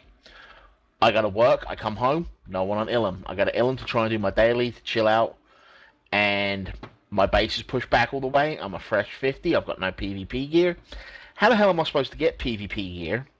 Dailies, if I can't... repairing and rearming the walkers. Again, but I'm using Blaine. I'm talking to Blaine here, Valak. I'm not talking to you. Okay. Because your example works for fresh 50s. Blaine doesn't. Blaine is saying, well, if you're pushed back, just be better. There is a certain point, which we have talked about before, where gear outplays skill. I turn up on Ilum tonight. and I've been to work. It's been a hard day at work. I've just dinged 50 yesterday. I'm really, really happy. I've heard a lot about Ilum. I got to check it out. And these 3 level 50, fully PvP geared, nutsack stomping death machines are romping around the Imperial base. Vivid imagery. How am I supposed to get PvP gear? Because I can't go into 50 war zones because I'm a fresh 50. Wait, they need to find a way to make the really What good about, people want to be there. That's what they need to do. I So think you I have have an help. idea. I think I just got an idea. You guys remember when you capture every point in Ilum and the Imperial forces arriving and bombed the shit out of the Republic base, right? Yeah. Yep. Yeah. So what if your base is controlled, you get kind of like a fleet bacon thingy you can activate and have to control for, or not control, but you can activate, and then it's like 2 or 3 minutes till the Imperial guys are arriving and like just insta kill everything in front of the Imperial base. Okay, so you're talking about going back to something like Valak said, which is like a soft reset. Yeah. But you have to reset This is a yourself, soft reset not through people time-based. going boom. Yeah. And So what I again, mean is, you have it to reset yourself and not wait for the time to reset it. So you have Blaine's thingy where Yeah. you can spawn camp the base the entire time until someone intelligent shows up and presses the button that insta-kills everything in front of the base. I'm not good with that because if you have enough people on your side, you can stop someone from pressing a button. Haven't you ever seen Starship Troopers? No. Yeah, I forgot the turret. You can walk past if you have enough people. Even though you can't kill the turret now, you could send enough people over there to just bitch slap someone, and the turret doesn't kill quick enough to bring everyone down. Then make it just press it. You don't have to channel it, or I don't know. Just make it clickable, and then it channels for 2 minutes. You can't interrupt that shit, and yeah, then the enforcements are arriving, and then the race begins from the race begins again. again, it comes back to how do you make Ilum what's the word I'm looking for? Attractive for the newbie and the high level gear player. Well, that's the trick, isn't it? But I think people just need to realise that there's a point where you can't have your hand held all the time. Which is, I know it's difficult, but people just got to accept that. There is a difference It's between not the having same. your hand held and being Crawford style. walking out of a door and having your face kicked in. Yeah, there's a big difference between hand holding and no fucking chance. Implement gear score. Okay, how about this then? God damn it, Denson, no! Valak said Biggest troll ever. Valak said you've got to get your own walker to the enemy base, yeah? Well, after, say, 5 minutes, yeah? You've then got to get your own walker back to your base for repairs and reloading and stuff. How does that sound? Let me go more in depth here. And tell you what I'm talking about. When you start off, there's points in the middle, okay? Where the walker fights are now. The southern, the middle, and the northern. Okay? When your walkers get to the midpoint where they would meet the other walkers, at each one of these points there's repair gear that will pick it up. It will give you a quest item to allow you to repair the walker. Now, the repair gear, just so you can't exploit it and just carry it around with you and use it in the field, will have, like, say, a 20-second time limit. And then it'll expire. If you haven't used it in that time, it'll just go away out of your inventory. Okay, so you can keep your walkers patched up when they're doing this fighting thing here in the middle. The enemy team's trying to kill your walkers, you're trying to kill theirs. If you knock their walkers down, the next point they will meet, say we knocked it down, we were pushing from south to north. So the next one would be Northern Assault. That's where it'll fight next. If you win that encounter, then you push straight to their base. Their base will now have an open wall right there in the front that will be protected by a shield generator. Behind that will be where you can get in to destroy the shield generator with people. Once the shield generator's down, the walkers will move in and destroy the base. That will cause the soft reset. And in my Does that make a opinion, little bit more sense? So wait, that, Yeah, it's and basically here's where my idea kicks in. If don't make the walkers destroy the base, just let them attack him and make spawn campable, make the spawn campable and shit. And then you have one guy on the other side who can click this button, which resets this crap. no, because they won't do that. Like, basically, it would be good if say that you get the shield generator down, yeah, and for the soft reset can't just be the walker disappears. It needs to be something like an airstrike that kills the walker, something like that. Well, that's it. You would have them start nuking the base. The base would start going. All the transport in and out of the base and all that kind of shit would be disabled. That way you're not respawning into instant death over and over and over. The base starts getting taken out, and instead of Imperial bombers coming in and blowing it up because we control it, the rebels would counterattack with air power, destroy the walkers. If you happen to be standing in the big red circles of death on the ground, you're going to die too as Imperial, so it motivates you to get your ass out of their base. Yeah, that was... After the reset, the walls come back up, wanted to say- the walkers reset. I agree with you. I mean, spawn camping is not fun for anybody, yeah.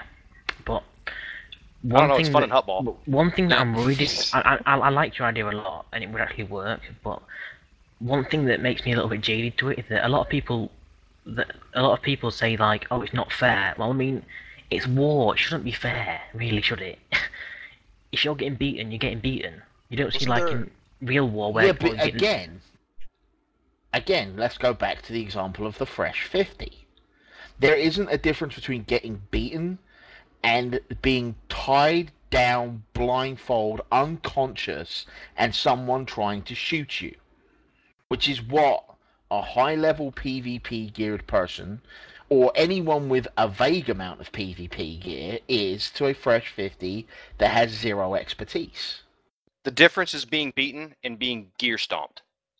It's as simple as that. Being outgeared to the level where you can do nothing is not fun for the loser at all.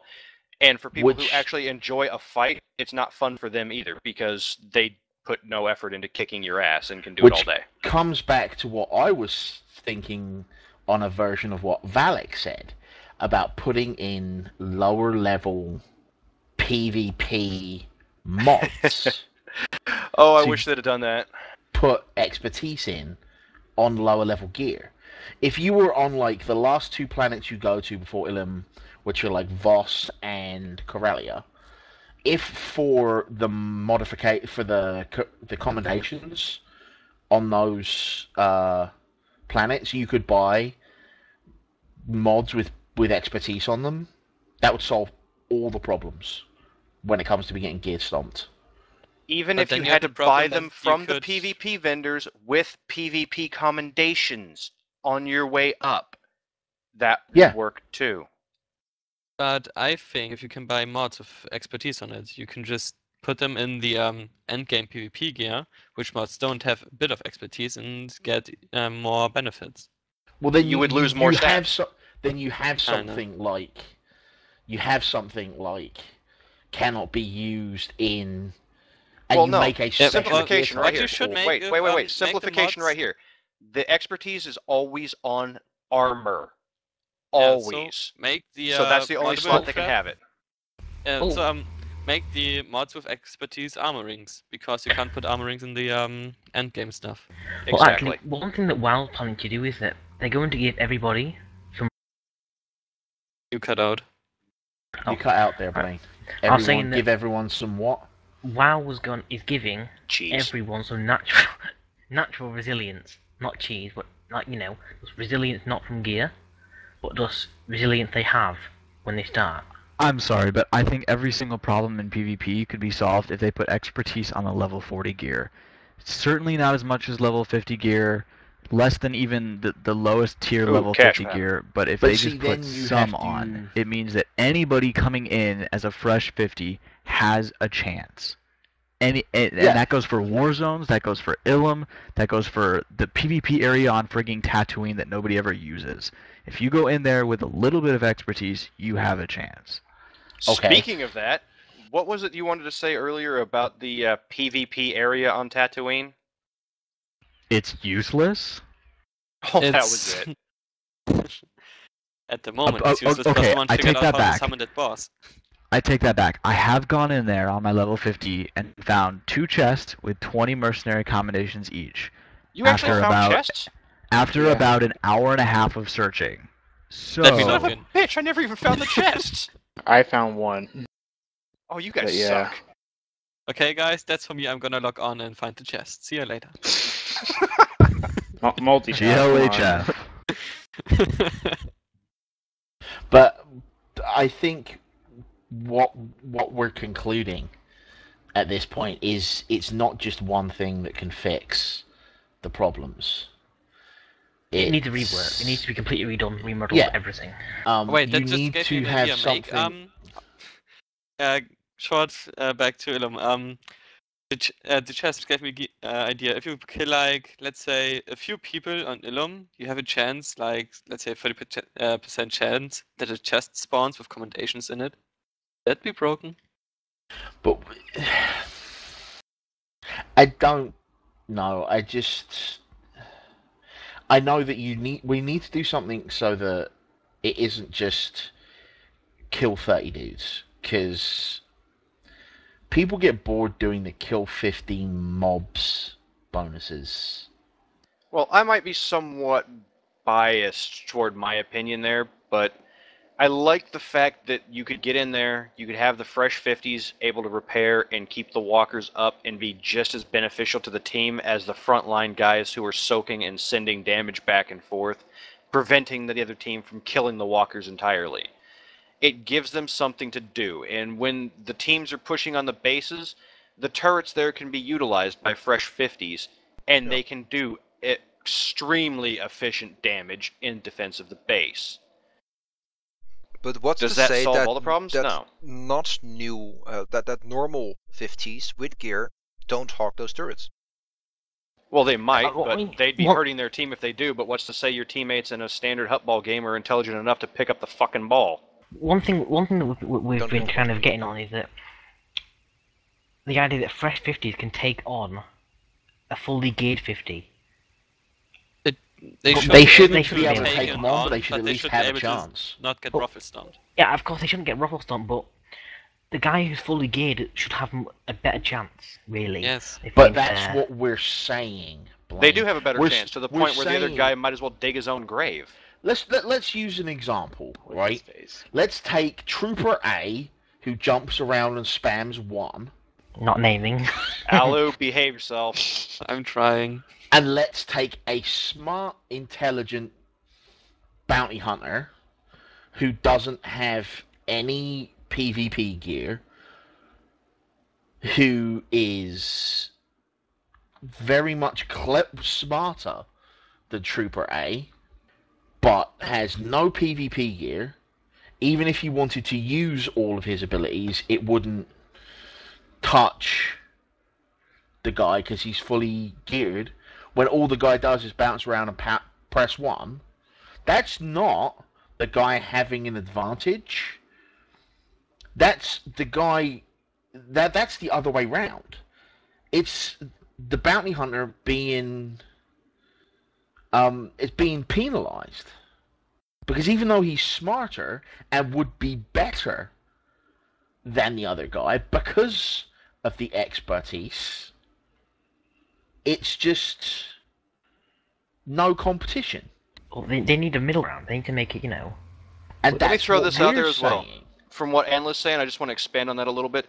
A fresh 50 Sage or Sork getting jumped by a Battlemaster geared Marauder or Sentinel can literally die in 3 hits. That's 4.5 seconds.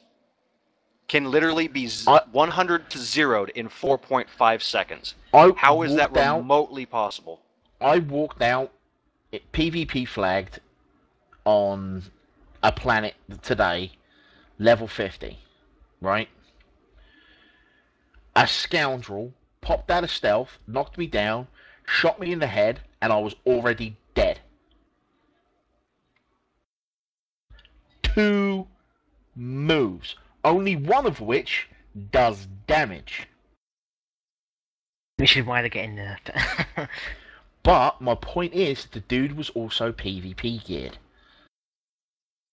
He was probably so had- PvP geared. He had so much.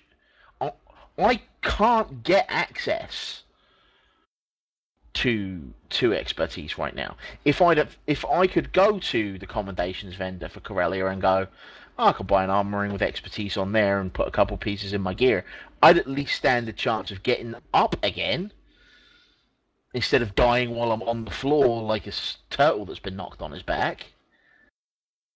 See, I love the way they've done expertise. In my opinion, they did it right. They didn't give it too much of a damage bonus. They didn't make it a must-have stat in PvP. Is it advantageous to have it? Hell yes. But see where Anla's problem comes in here again, where it still isn't solved by, it's not a must-have stat. It's not a must-have stat if you have raid gear. You can use your PvE raid gear in PvP. Unless you're going against a Battlemaster geared PvPer, you're going to be more or less on par because you're going to have such a large stat advantage. But when it comes to Battlemaster geared against raid geared, you better try and find some damn PvP gear to put on, or you're going to get stomped on. Now, but as the far way as they've I done know, it...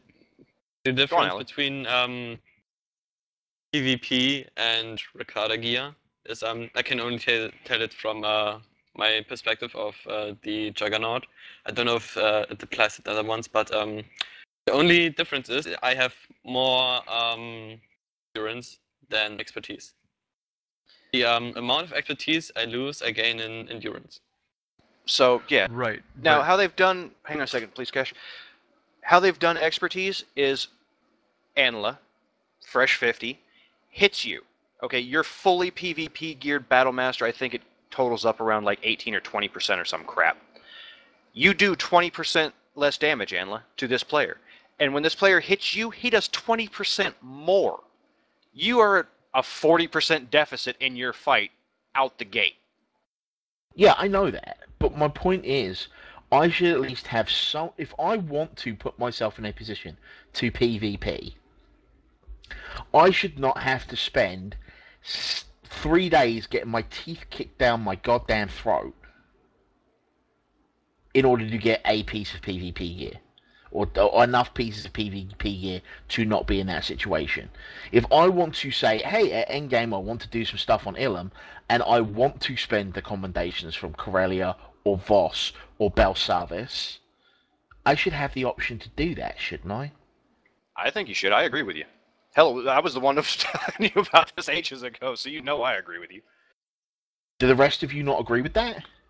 Well, I you should, totally agree, you should be yeah. able to do it. Yeah, you should be Yeah, able I to. agree. If it gets to the point where you being like you don't even have a chance to pull off an ability and stuff, be able to even get them down to like a quarter of their HP down, then yeah, if you're getting killed before you can get 1/4 off of their HP, then yeah, that's shit. Shouldn't be like that. Aside from the ability to somebody to pre-stock themselves with commendations before they hit level 50, and then buy, as many pieces as they can with those, there needs to be a way to get expertise on people before they hit 50. That's why I'm saying only make it available from, like, Corellia. Because there are a finite number of commendations available on Corellia. Right? I mean... You can run dailies on You Corellia can and do get heroics commendations twice forever. over. But this is what I'm saying, is there are still a finite number available, because you can go, right, I do the quest line through Corellia, that gives me, say, 40 commendations. Then I can earn 3 a day by doing heroics. It's the same as a daily. It's no different to doing a daily. It's 2 more than a daily. But they're Corellia commendations. They can only be used for Corellia gear. They're But they not become- PvP dailies. They're not PvE dailies. They are specific to a planet that has a certain limitation. Now let me interject here. Cash, you said before 50? Right, because I think that somebody who turns 50 should have gear on them already, so that when they turn 50 and are able to go into the new level 50 PvP brackets, they can go in feeling like they can do something and not get killed by the people that are in Champion or Battlemaster gear. So just to be clear, you think they should have the ability to go straight, as soon as they hit 50, have been able to collect expertise gear and go straight into PvP without having to do what is effectively would be an expertise gear grind just to get the stuff to 3 days later be able to go in there and do PvP. Right, because doing the expertise gear grind, as you call it, means that they're still going to have to go into those battlegrounds with no gear to start off with, which means they're going to have massive amounts of struggles, and the majority of their fights are going to be losses. Yeah, they'll get the commendations and the tokens and the bags from dailies, but the majority of their fights are going to be losses. Right. So this is kind of a middle ground with what you're talking about there, Anla, and I see where Cash is coming from on this. And it goes back to what we were saying about doing the Ilum dailies and all that kind of stuff. If you are a fresh 50, those Corellia commendations and all that kind of stuff, you need to be using those on your orange bits of gear so that you can gear up to, well, level 50 quality stuff. And that's going to mean enhancements, armoring, barrels, hilts, all right, all I'm that just kind going of to stuff put as this well. out there right now. I haven't spent a commendation since Balsavis on my gear, and I could sleep through the end of my Act 3 storyline, right? I'm not saying make the expertise available. Let's say you put 12 expertise on the armoring that you can buy from Corellia, but the stuff you can buy after PvPing has 36 expertise on it. I can still get some expertise, and I will still have to do the gear grind. It just won't be a complete ruffle stomping. I've got no problem. Well, why not make it available? I've got no from problem Core earning Band? my dues. I've got no problem paying my dues. I've got no problem earning my way up to the PvP gear to let me be completely competitive. I understand. I'm not thinking anything like that, man. You don't want to go in and get, just absolutely lambasted by anyone and everyone that's got gear and you've never had a chance to even acquire it. I kind of want to throw this out there and see what people think of it. We have a nearly completely useless PvP set. Centurion. Make it level 45. Yeah. Make it level 45 and allow it to just be bought with commendations. Don't make us do stupid jump through hoop bullshit. Make the Centurion stuff easily attainable for those who want to work to get it. Okay. Make the champ bag tokens available to buy champ gear, and make the Battlemaster stuff just flat Battlemaster stuff. Stop doing retarded things. Let me turn this over to Alandra because he's got a good point. If you introduce these expertise armorings before 50, anyone who's got them will stomp over their 10 to 49 brackets. So you need to have them at least at level 10 and they go up. Yeah, exactly. Why not have them, if you're going to make them available pre-50, make them available all the way. From the moment you hit level 10 and can go in there, start buying them from, level 10 PvP vendors on whatever planet there that sells that crap. And it makes sense. Level 10 is when you can start queuing for the PvP. So that's when you should start being able to get PvP available bonuses, items, armorings. I have to say, they have done a fantastic job with cash. They have done a fantastic job with experience. And granted, we could really use some more variety in the battlegrounds. Aside from that, the battlegrounds are all balanced. There's no advantage to one side over the other. Not. They What do you mean they aren't? But that's class-based. That's not. Yeah. I'm talking the battleground is balanced. I'm not talking the classes are balanced. PvP is not balanced. I'm talking the actual layout of the battleground is balanced. Why? Because it's symmetrical, but still, they've done a good job with it. Not one side has an advantage geographically over the other side. So you could level from 10 to 50 in nothing but PvP and still buy stuff, still easily be able to afford your mount, and so on and so forth, all the way up. But, I mean, you miss out on a bunch of story and everything, but why not give someone the ability to do that if they want to? I'm leveling a Marauder right now, and I'd love to be able to, but it's not gonna be feasible because it's just not gonna be as enjoyable as it could be. And then, even so, you're capped at 1,000 tokens of each kind. What the hell are you going to buy with them? What, are you going to go use them to buy stems? And we had this discussion in TeamSpeak the other day, is once you get to that cap, it's utterly useless because you can't stock up on bags like you should be able to, in my opinion. But that would be solvable if they introduced the PvP armoring. Not to mention, ladies and gentlemen, listening to our podcast right now, if they do this implementation with expertise from low level all the way up to 49, we can get away from that goddamn level 50 bracket and get our queue times back down. Yeah.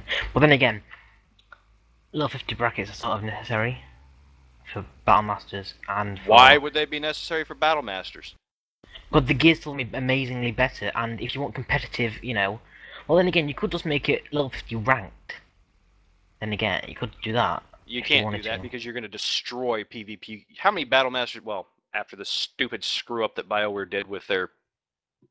Yeah, Ilum crap there and killing turrets, maybe a few more Battle Masters than you might think, but you can't segregate the Battle Masters who are the people who've put in all that time, and then suddenly they never see a queue again until other people start getting up there.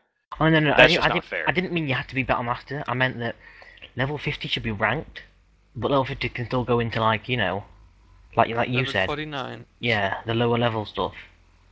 But, just for fun and stuff, if they wanted to, or help people out. No, I kind of get what you're saying there, but you can't...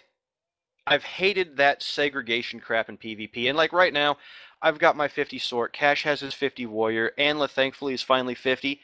We can't PvP with Denson, because he's not 50. Almost. Yeah, but almost isn't Trim 50, levels. so it doesn't matter. We can't PvP with you Yeah, because I know. people cried about the, you know, difference and all that, when it was easily solvable with something aside from segregation. Yeah, I know. What you could do, that's what pissed me off in the past is when I got into a hardball game or whatever kind of game with, and I'm level 50 and got level 14 guys. I mean, make it like level brackets, for example, from level 10 to level 25, from level 25 No. to 15. They should not do that because then you get twinking again. Yeah. You couldn't But twink you in this can't game very turn well. off the experience in this game. And you get so much of it per match in PvP that you would level yourself out so quickly it'd be ridiculous. True, but personally, And I like what they've done. and again, twinking would be another money sink, which I have no problem with. It would actually give them a reason to fix the Galactic Trade Network interface. It would give me a reason to make my crafted enhancements and stuff for level 19 and 29 and all that kind of crap that I currently have nothing but the green schematic for. True. On that note, by Because the I'd way, sell that for a fortune. please, BioWare, give us something so we can search by name in the Galactic Trade Market. Oh, please. Oh yeah. Yeah, what he said. Yep. And not after you first selected what type of, whatever crap it is, what type of, whatsoever, and then put the name in there.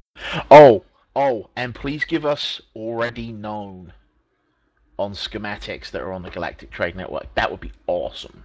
And please Yes, that give filter us would be phenomenal. Please give us a special Denson gear, which is completely made out of fire. No. Oh, okay. So what And we're has saying, to do continual BioWare, is damage to please him while wearing rework the it. Galactic Trade Network. I'm okay with Yes. the Denson gear that's completely made out of fire because it's funny as hell when Denson's in fire. It really is. It really is. No, it's Um, not. It Yes, is, it dude. is. I'm sorry. It is. Just Yeah, ask it kinda Cash is. to play the recording. No. Yeah, we still need to get Cash to get us that recording that we can put up on the channel, which I think Tell will you be what, pretty guys, fun. give Denson's replies first down PvP below. adventure. Who wants to hear Denson's first PvP adventure? Me. Give us some I will replies. make want at to hear least that. No. 50 Smurf Yes, they accounts do. on YouTube Yes, just they do. to write down I the I comments. think we'll get put in prison if that happened. 'Cause It's is true. I don't give a damn. Well, Yeah. just you, Blaine, because we're all going to blame you anyway. Yep. Blaine is Blaine is definitely blamable for some things. He's but I think blameable. he is Sorry. blameable. Hey-oh. I was Wow. just thinking that. Hi-yo! Yep. cheesy That is as funny. fuck. Cheesy We are as fuck. definitely coming to the end of our time here, so I just want to go round to each person and kind of get their closing thoughts on the subject. Let's go in reverse alphabetical order. Ooh. Who would do that? Ooh, fancy. Mixing it up a Let's- little. Let's start with Damn. Sarah. Just give me your overall impressions on what we talked about tonight, quickly.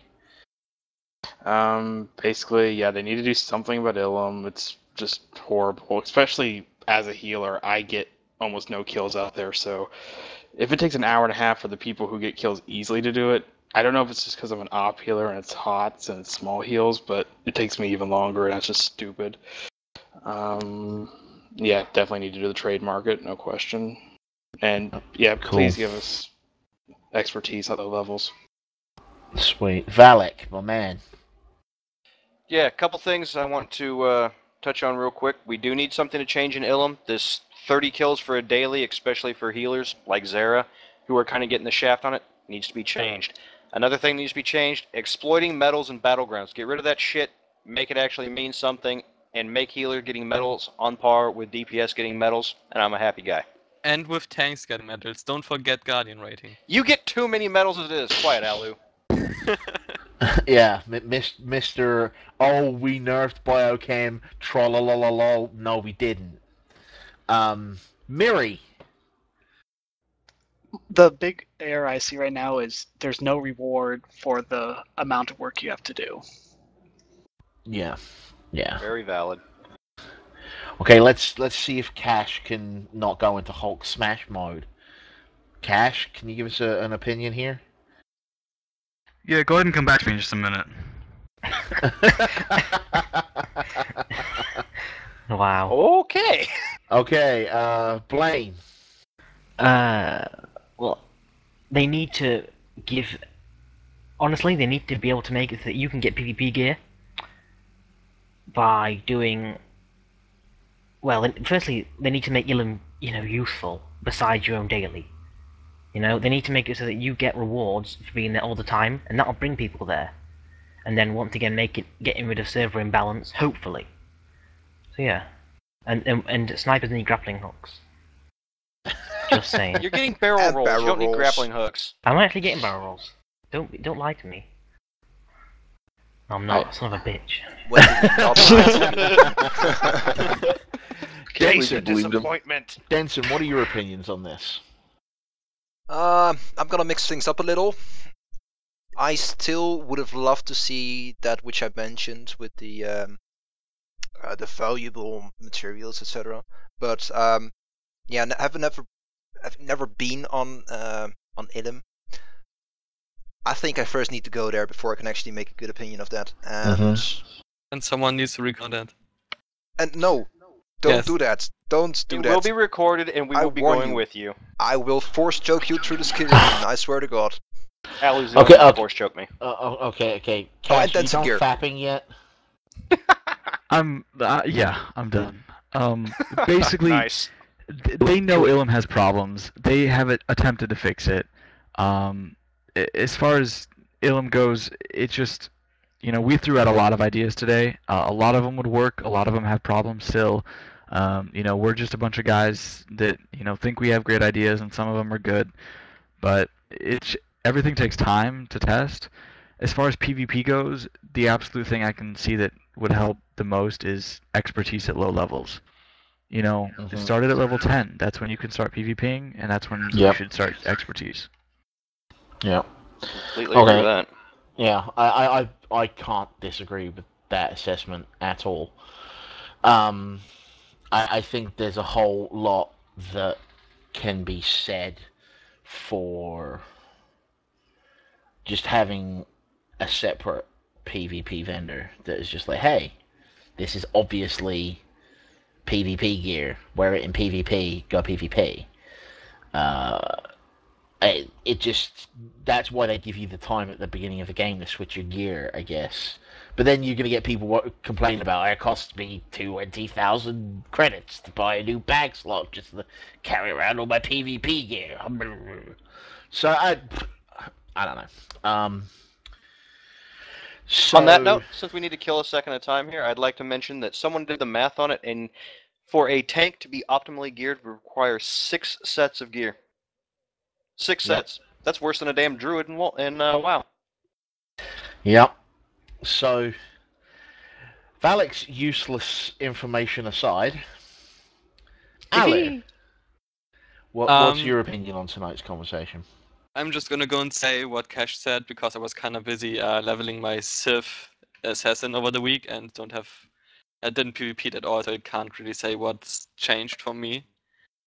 I thought you were going to say I was busy fapping too. No. Okay. Wow. No, I did that before the podcast. You don't want to know what they were happening to either. It's disgusting. Yeah, it was pretty bad. Was it pretty that bad? photoshopped Hermione pic? Probably, yeah. I'm not gonna put it up there. Please don't sue us, Warner Brothers. Please don't sue us. Put J.K. that picture in the. Please don't sue me. No, I will not. Watson. Yeah. Um, fans Come on, want you to can make see Anal's these friend things. famous. No, don't ever. Don't ever do that. He's bad enough as it is. The last thing you want to do is expose more people to his unique brand of dumb. Your friend needs a YouTube page, and we'll put it in annotations and description below. Yeah, okay. Sorry, No. people, that won't be there. Not ever. I will not do that. Now the question is has Alandra fixed his microphone yet? Let's find out. 'Cause- Oh, hello, Alandra. What's your opinion? Who the fuck is this? That's Elandra Prime. Really. Ilum needs constant war, otherwise it's kind of worthless. Fair enough. That's just your sort of... Is that your sum up?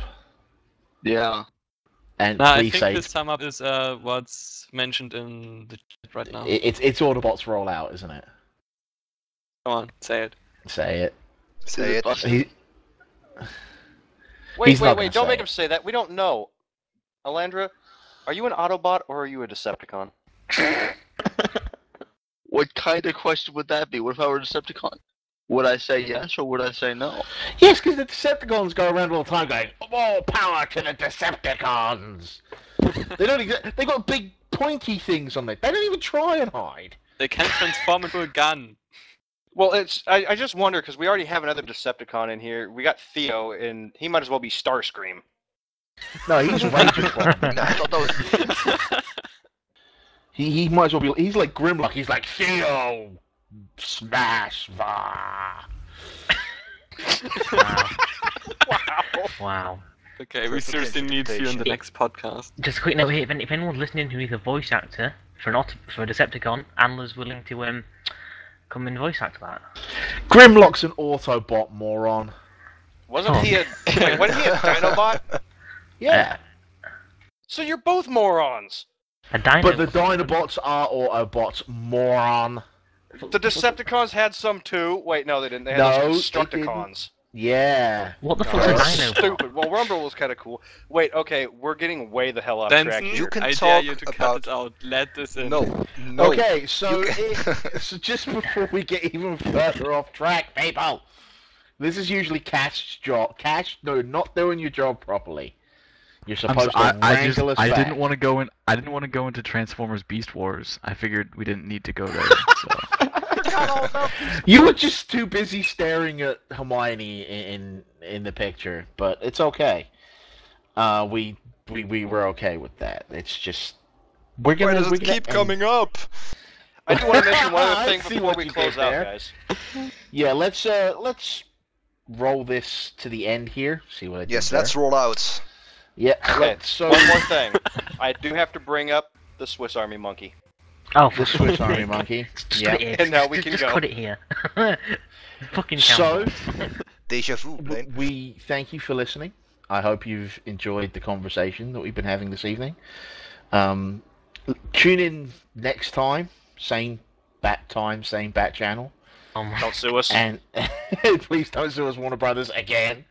And we Please will don't sue us, anybody. next time. I think we're gonna do a little bit of raid theory crafting. Oh, God. Yeah. Me gusta. And we're going to be talking about what we want to see from future raids. Next time when So- no. Mostly boobs. Mostly boobs. Yeah. Oh, So, Revan. you want to Don't see do it. Revan's boobs? What? Dude. Hey now. And on that note, goodbye. See you guys. Dead Eye Sex Bit. For God's God sake. damn it, Alu. Thank you, Alu.